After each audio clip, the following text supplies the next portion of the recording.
Once I went to my native village to see my beloved auntie, who is more than 80 years old.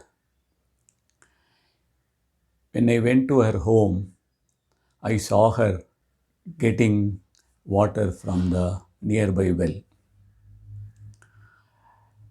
Seeing me, she was so surprised that she accidentally dropped the bucket into the well.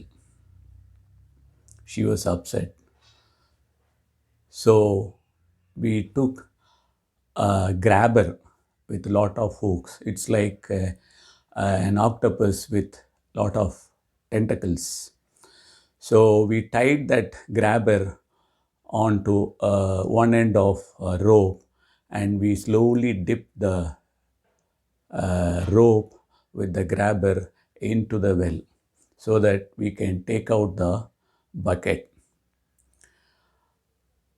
Interestingly, when we dipped the bucket inside and rotated the rope, and when we took out the grabber, we got so many other materials that were settled in the bottom of the well.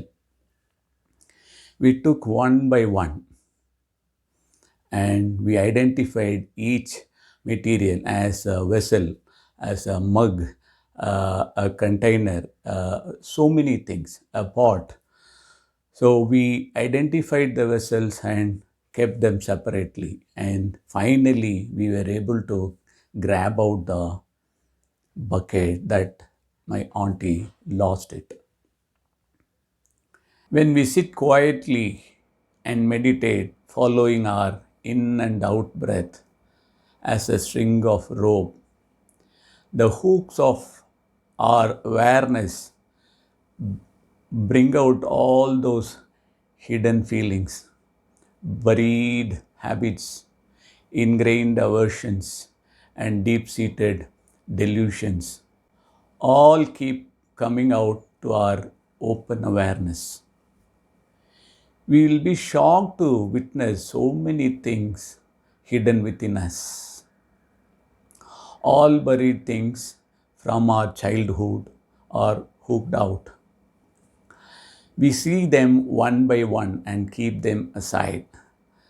The grabbers of our awareness finally reach a point where there are no more hidden things that affect the quality of the water in the well.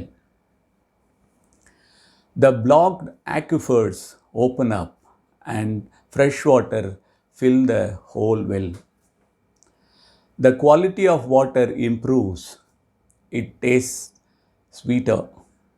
People come to the well to drink the enhanced quality of water and satiate their thirst. By penetrating deeply, we gain insight to the life that is pure and wholesome. By clearing up the well, desilting its sediments, we shift into a state of ease and spontaneity. The water of natural humanness and well being fill the whole well. That's what Vipassana meditation is all about, penetrating and providing us insight to this life. Thank you. See you again. Bye.